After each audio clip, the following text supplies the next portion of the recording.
क्या आप एक ऐसी कहानी सुनने के लिए तैयार हैं जो आपके रोंगटे खड़े कर देगी और आपकी आंखों में आंसू भी ला देगी? यह कहानी है उस सुमन की जिसके जीवन में एक ऐसा तूफान आता है जो उसकी हंसती खेलती दुनिया को उजाड़ देता है। अपनों का अत्याचार, समाज के ताने और एक ऐसी सास की क्रूरता जो इंसानियत की सारी हदें पार कर देती है। लेकिन जब जुल्म का घड़ा भर जाता है तब नियति एक ऐसा खेल रचती है जिसकी कल्पना किसी ने नहीं की थी। घर में एक फटे हाल नौकर की एंट्री होती है जो असल में एक बहुत बड़ा राज छुपाए हुए है। क्या सुमन को उसका खोया हुआ सम्मान वापस मिल पाएगा और उस घमंडी सास का क्या अंजाम होगा जिसने एक बेबस बहू को दुखों के पहाड़ वाले रास्ते पर ला खड़ा किया था? दोस्तों, लखनऊ के हुसैनगंज की तंग और पुरानी गलियों में बसा वह विशाल मकान बाहर से जितना आलीशान दिखता था, अंदर से उतना ही घुटन भरा था। उस मकान की हर दीवार जैसे किसी बेबस मानुस की चीखों को अपने अंदर दबाए बैठी थी। उसी घर की एक छोटी सी अंधेरी कोठरी में सुमन रहती थी। सुमन, जिसकी उम्र अभी केवल 26 वर्ष थी, लेकिन उसके चेहरे पर छाई उदासी और आंखों के नीचे के काले घेरे उसकी उम्र को 50 वर्ष जैसा दिखा रहे थे। उसकी शादी को अभी कुछ ही महीने हुए थे जब एक भयानक हादसे में उसके पति सोहन की मृत्यु हो गई थी। सोहन एक सीधा साधा और अपनी पत्नी से बेहद प्यार करने वाला इंसान था, लेकिन उसकी मौत ने सुमन की जिंदगी को एक ऐसे नर्क में बदल दिया जिसकी उसने कभी सपने में भी कल्पना नहीं की थी। सोहन की मौत के बाद उसकी मां माया का असली रूप सामने आया। माया देवी एक अत्यंत घमंडी, क्रूर और बिना दिल की महिला थी। वह बात बात पर चिल्लाने और दूसरों को नीचा दिखाने के लिए पूरे इलाके में जानी जाती थी। बेटे की मौत का पूरा दोष उसने सुमन के सिर पर मढ़ दिया। वह हर दिन सुमन को मनहूस, डायन, कुलच्छड़ी जैसे गंदे शब्दों से पुकारती थी। माया देवी अपने आलीशान सोफे पर बैठकर चाय की चुस्की ले रही थी और सुमन उसके पैरों के पास जमीन पर बैठकर फर्श साफ कर रही थी। माया देवी ने अपनी तीखी आवाज में कहा, अरे ओ मनहूस, तेरे कदम इस घर में क्या पड़े? मेरा कमाता खाता बेटा चला गया, तू तो मेरे बेटे को खा गई। अगर जरा सा भी शर्म बची है तो इस घर का सारा काम ठीक से किया कर, नहीं तो धक्के मारकर बाहर निकाल दूंगी। सुमन की आंखों से आंसू टपक कर फर्श पर गिर रहे थे, लेकिन वह कुछ बोल नहीं सकती थी। उसने अपनी सुबकियों को रोकते हुए कहा, माँ जी, मैंने तो कभी सोहन का बुरा नहीं चाहा, वह तो एक दुर्घटना थी। मुंह बंद कर, अपनी जुबान मत चला मेरे सामने। माया देवी ने चिल्लाते हुए पैर से बाल्टी को धक्का दे दिया, जिससे सारा गंदा पानी फिर से फर्श पर फैल गया। यह साफ सफाई का नाटक बंद कर और जाकर रसोई का काम संभाल। आज रात के खाने में अगर नमक थोड़ा भी तेज हुआ ना तो समझ लेना कि तुझे रात भर भूखा सोना पड़ेगा। सुमन चुपचाप उठी और रसोई की तरफ चल दी। रसोई में जाते ही उसने देखा कि वहां बर्तनों का ढेर लगा हुआ है। सुबह से उसने अन्न का एक दाना भी मुंह में नहीं डाला था। उसकी भूख के मारे आंतें कुलकुला रही थी, लेकिन घर के नौकरों को जो खाना मिलता था, सुमन को उससे भी बदतर खाना दिया जाता था। कई बार तो उसे बासी और सड़ी हुई रोटियां खानी पड़ती थी। नौकर भी माया देवी के डर से सुमन से बात नहीं करते थे और उसे हेय दृष्टि से देखते थे। माया देवी ने नौकरों को सख्त हिदायत दे रखी थी कि कोई भी सुमन की मदद नहीं करेगा और न ही उससे सहानुभूति दिखाएगा। दिन बीतते गए और सुमन पर होने वाले अत्याचार बढ़ते ही गए। जाड़े के दिन थे और कड़ाके की ठंड पड़ रही थी। एक दिन सुबह जब कोहरा बहुत घना था, माया देवी के आलीशान मकान के दरवाजे पर एक लड़का आकर खड़ा हो गया। उसकी उम्र लगभग 22 वर्ष रही होगी। उसने बहुत ही फटे पुराने और मैले कपड़े पहन रखे थे। उसके पैरों में टूटी हुई चप्पल और ठंड के मारे वह कांप रहा था।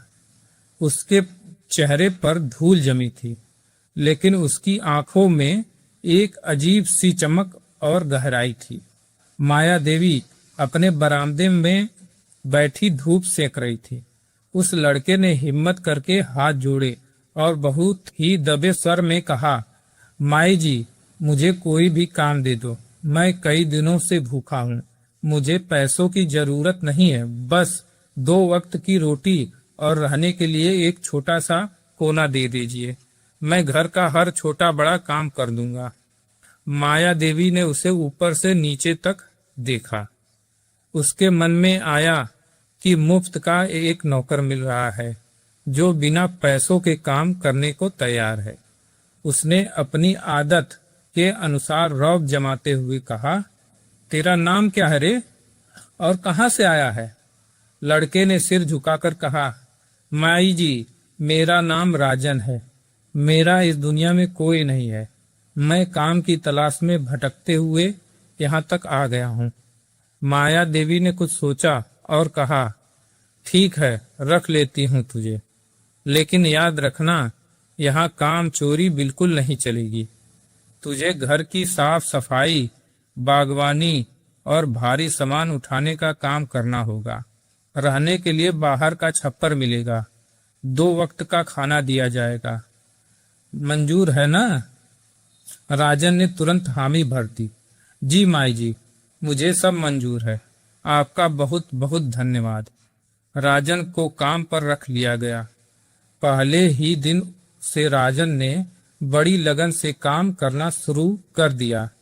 वह सुबह जल्दी उठता, पूरे आंगन की सफाई करता और पौधों में पानी देता, लेकिन काम करते करते उसकी नजरें अक्सर रसोई की तरफ चली जाती, जहां सुमन अकेली भारी बर्तन उठा रही थी या फिर भारी पत्थरों पर मसाले पीस रही होती थी।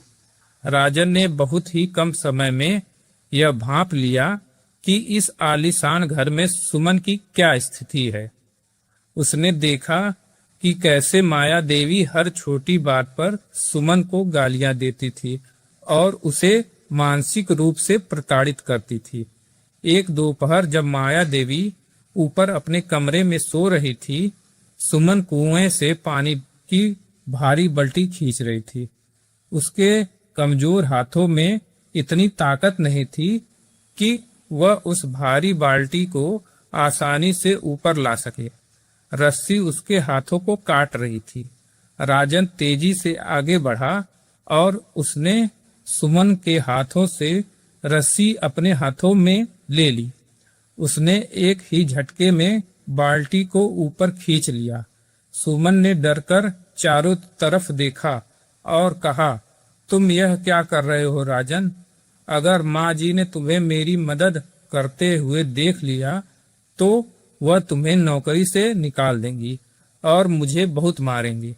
राजन ने बहुत ही शांति और आदर के साथ कहा, भाभी जी, आप इतनी कमजोर हैं और यह काम बहुत भारी है। जब तक मैं यहाँ हूँ, आपको ऐसे भारी काम करने की जरूरत नहीं है। मैं माँ जी के सामने नहीं बल्कि उनकी पीठ पीछे आपकी मदद कर दिया करूंगा। सुमन की आंखों में आंसू आ गए। सोहन की मौत के बाद वह पहली बार किसी इंसान के मुंह से अपने लिए सहानुभूति के शब्द सुन रही थी। उसने कहा, तुम बहुत अच्छे हो राजन, लेकिन अपनी नौकरी को खतरे में मत डालो। मेरा भाग्य ऐसा ही है, मुझे यह सब सहना ही होगा। राजन ने कुछ नहीं कहा, लेकिन उसके दिल में सुमन के लिए दर्द और गहरा हो गया। जैसे जैसे दिन बीतते गए, राजन चुपके से सुमन की मदद करने लगा। जब भी सुमन रसोई में अकेली होती, राजन चुपचाप जाकर लकड़ियां काट देता या भारी बर्तन धो देता। वह अपने हिस्से की रोटी में से भी आधी रोटी बचाकर चुपके से सुमन के लिए रख देता था, ताकि उसे भूखा न रहना पड़े। सुमन को भी धीरे धीरे राजन की मौजूदगी में एक सुरक्षा का एहसास होने लगा। वह जब भी राजन को देखती, उसे अपनी जिंदगी का सूनापन थोड़ा कम लगता था।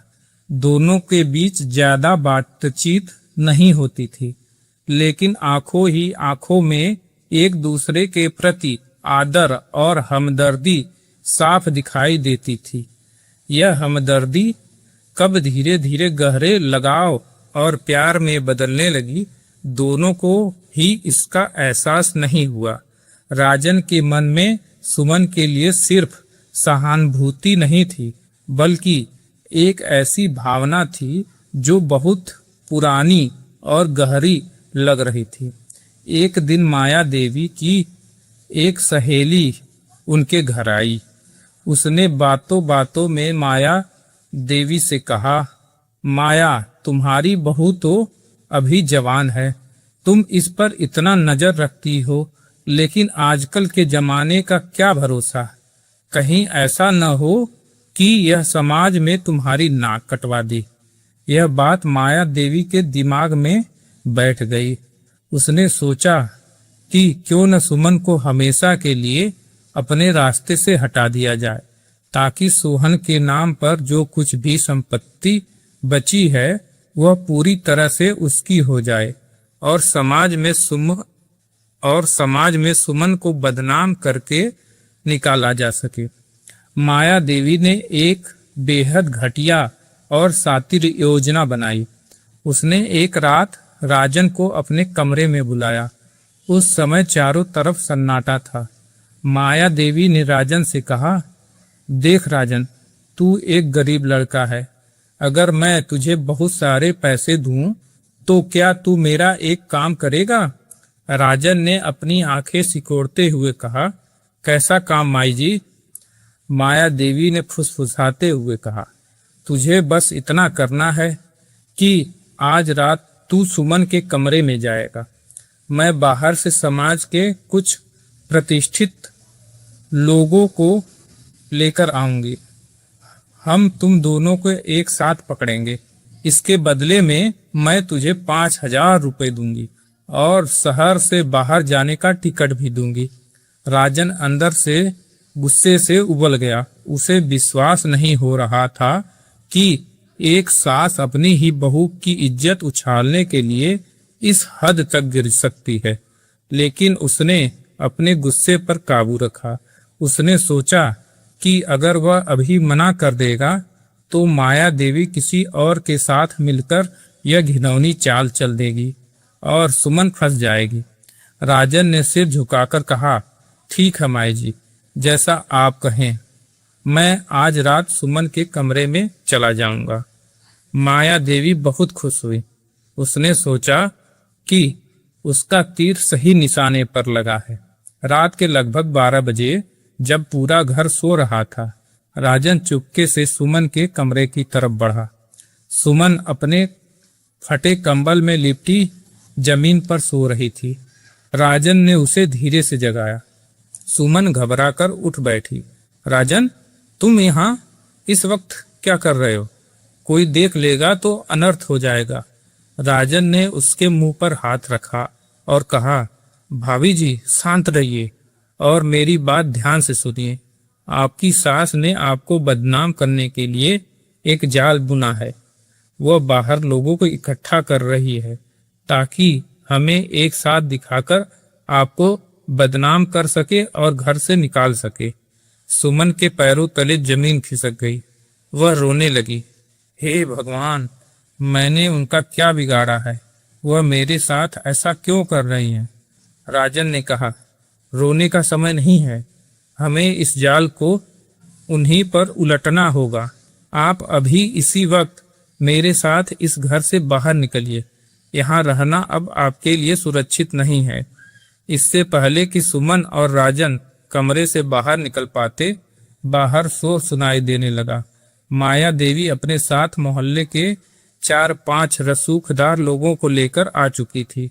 उसने चिल्लाते हुए सुमन के कमरे का दरवाजा जोर से धक्का देकर खोला। देखो देखो सब लोग, इस कुलच्छड़ी का कारनामा। मेरे बेटे को मरे अभी साल भर भी नहीं हुआ और इसने इस आवारा नौकर के साथ मुंह काला करना शुरू कर दिया। माया देवी ने अपनी छाती पीटते हुए नाटक करना शुरू कर दिया। मोहल्ले के लोग कानाफूसी करने लगे। सुमन रोते हुए कहने लगी, यह सब झूठ है, यह सब बिल्कुल झूठ है। मैं बेकसूर हूं। लेकिन कोई उसकी बात सुनने को तैयार नहीं था। माया देवी ने आगे बढ़कर सुमन का हाथ पकड़ा और उसे घसीटते हुए मुख्य दरवाजे की तरफ ले गई। उसने सुमन को धक्का देकर सड़क पर गिरा दिया। उसके बाद उसने राजन की तरफ देखा और कहा, और तू नीच नौकर, तेरी यह हिम्मत, निकल जा मेरे घर से, नहीं तो पुलिस के हवाले कर दूंगी तुझे। राजन के चेहरे पर इस बार कोई डर नहीं था। उसकी आंखों में एक अजीब सा आत्मविश्वास था।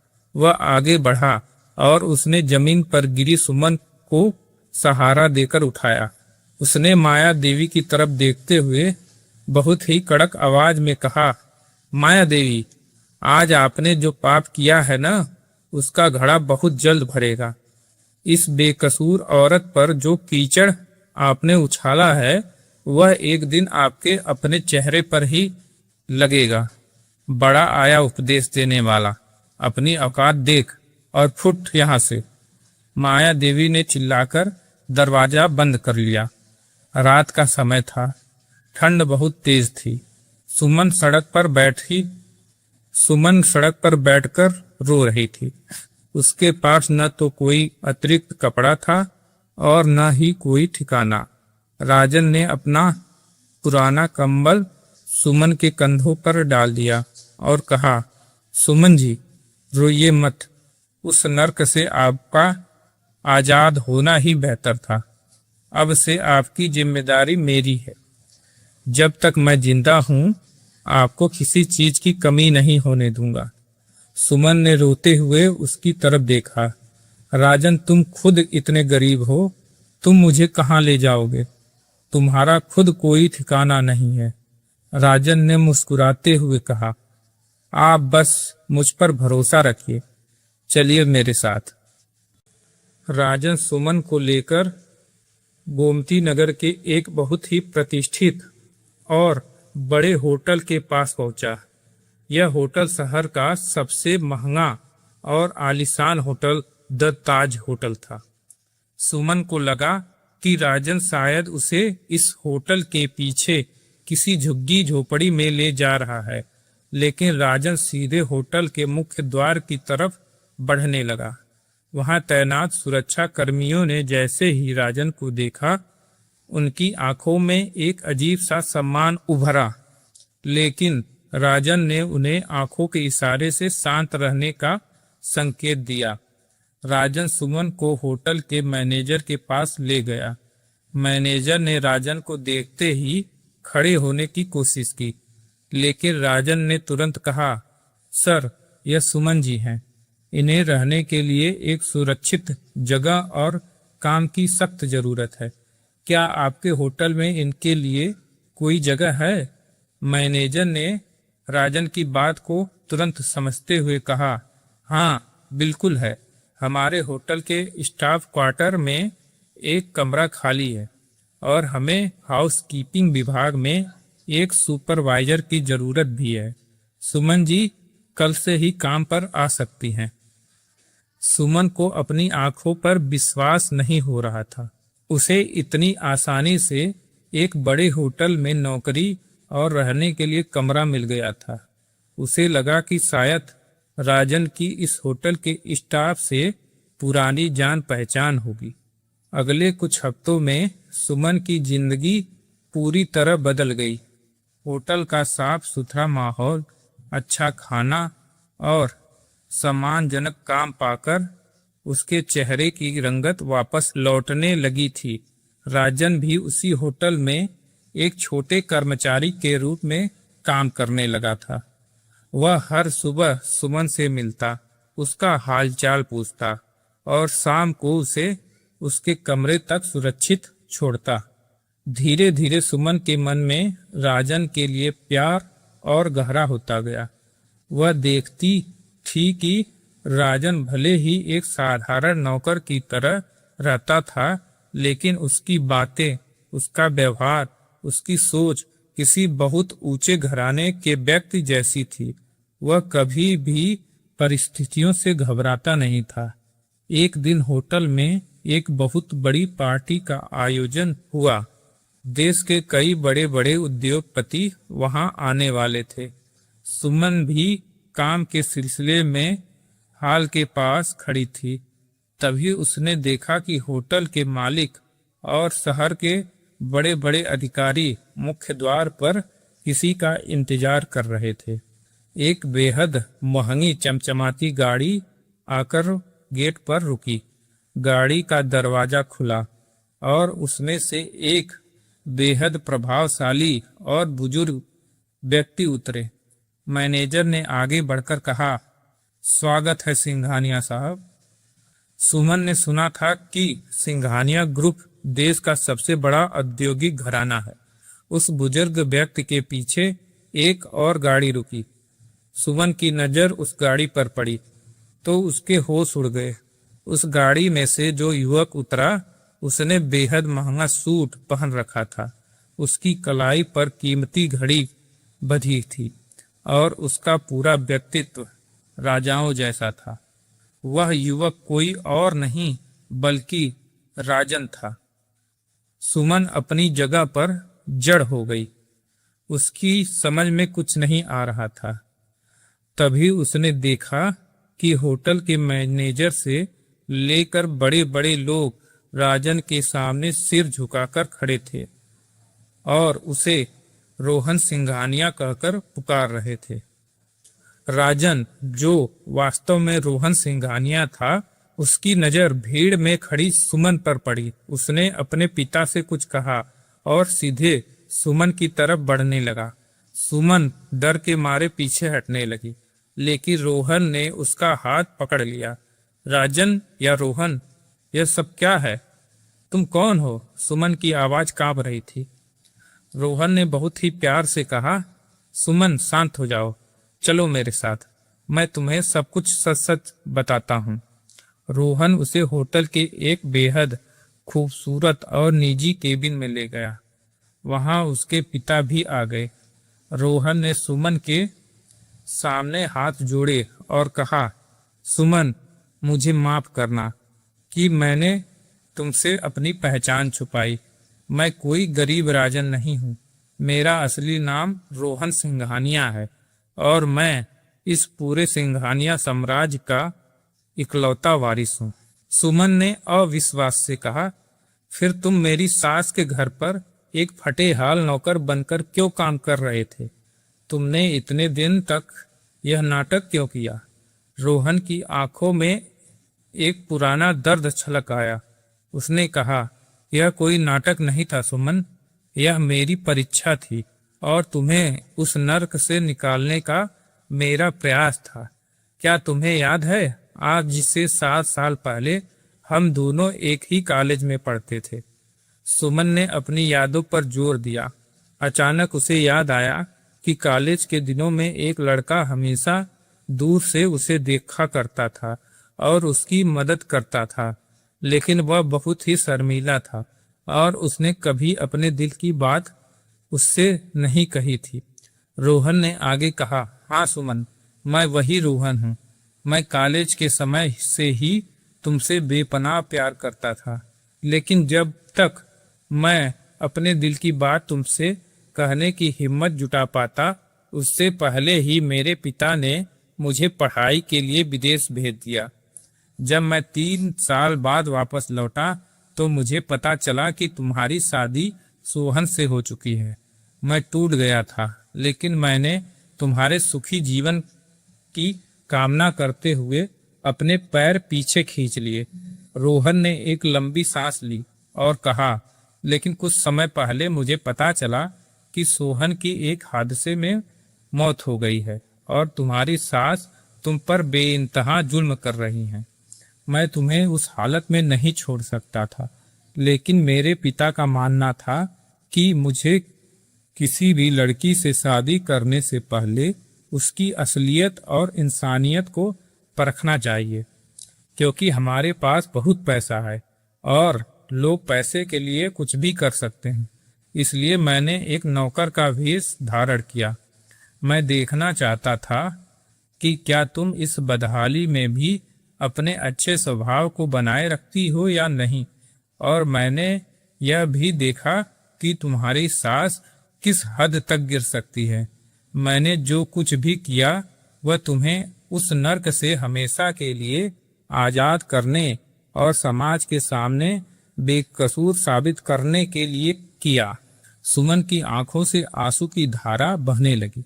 वह सोच भी नहीं सकती थी कि कोई उससे इतनी पवित्र और गहरी मोहब्बत कर सकता है कि उसके लिए एक नौकर का जीवन जीने को भी तैयार हो जाए। रोहन के पिता ने आगे बढ़कर सुमन के सिर पर हाथ रखा और कहा, बेटा, रोहन ने मुझे तुम्हारे बारे में सब कुछ बताया था। मैंने खुद तुम्हारे धैर्य और सहनशीलता को देखा है। तुम जैसी पवित्र और अच्छे दिल की लड़की ही हमारे घर की लक्ष्मी बनने के योग्य है। क्या तुम मेरे बेटे रोहन की पत्नी बनकर हमारे घर आओगी? सुमन ने रोते हुए रोहन की तरफ देखा। रोहन की आंखों में सिर्फ और सिर्फ सच्चा प्यार था। सुमन ने धीरे से अपना सिर सहमति में हिला दिया। रोहन और सुमन की शादी बहुत ही सादगी और पवित्रता के साथ एक मंदिर में हो गई, जिसमें रोहन के परिवार के कुछ करीबी लोग ही शामिल हुए।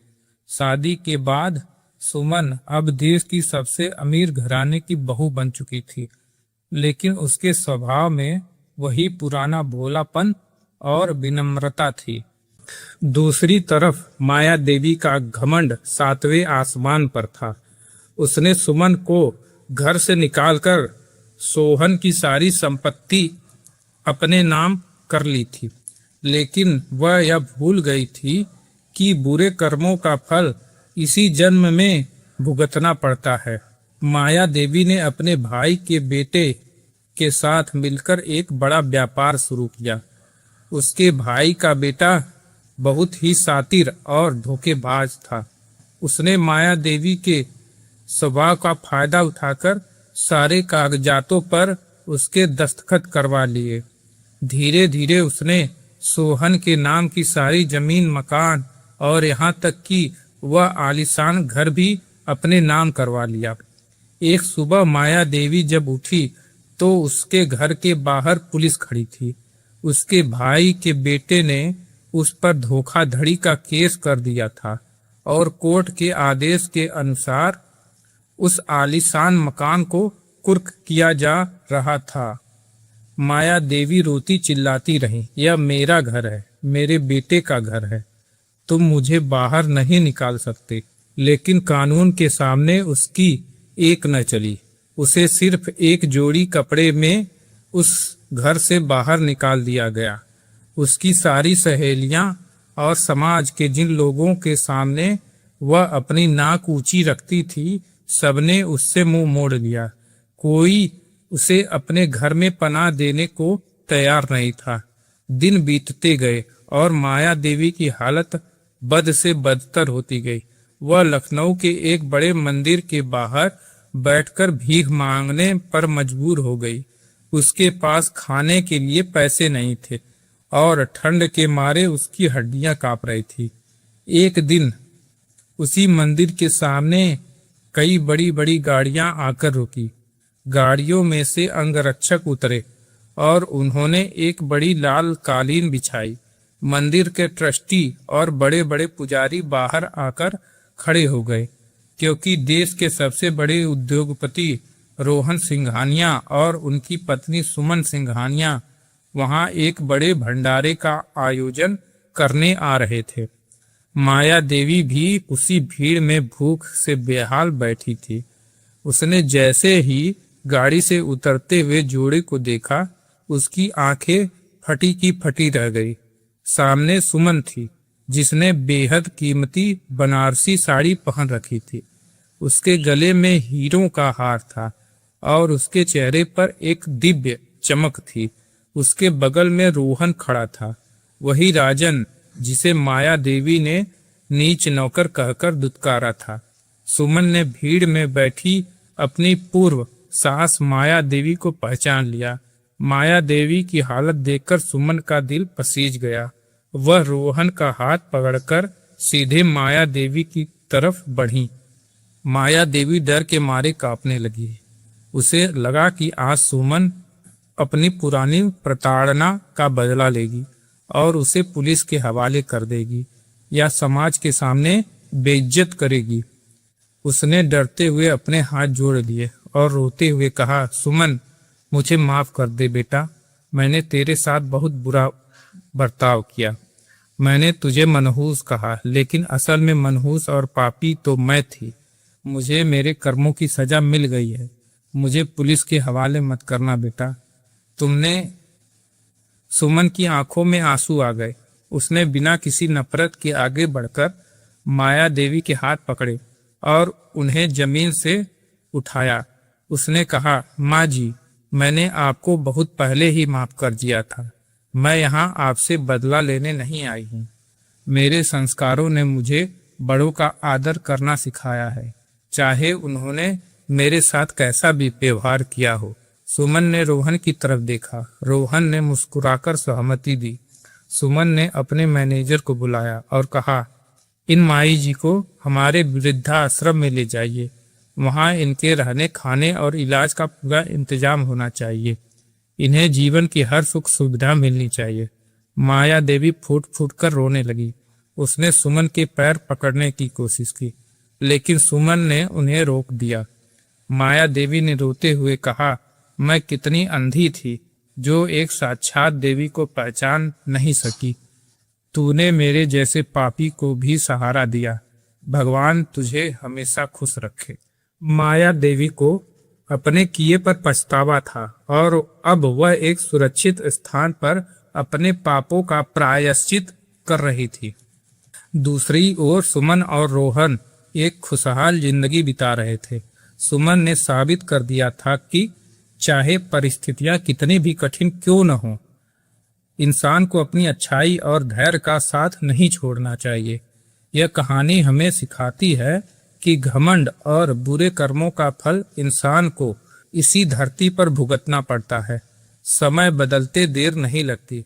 जो आज राजा है वह कल रंक बन सकता है, और जिसे आज समाज ठुकरा रहा है, कल नियति उसे सबसे ऊंचे मुकाम पर बैठा सकती है। सच्चाई, धैर्य और साफ दिल वाले लोगों को एक न एक दिन उनका खोया हुआ सम्मान और सच्ची खुशियां अवश्य मिलती हैं। दोस्तों, उम्मीद है आपको सुमन और रोहन की यह दिल छू लेने वाली कहानी बहुत पसंद आई होगी। ऐसी ही और प्रेरणादायक, सस्पेंस और ट्विस्ट से भरी कहानियों को सुनने के लिए हमारे YouTube चैनल सफर से सीख को अभी सब्सक्राइब करें। कहानी को लाइक और शेयर करना बिल्कुल ना भूलें। मिलते हैं अगली और एक शानदार कहानी के साथ। तब तक के लिए धन्यवाद।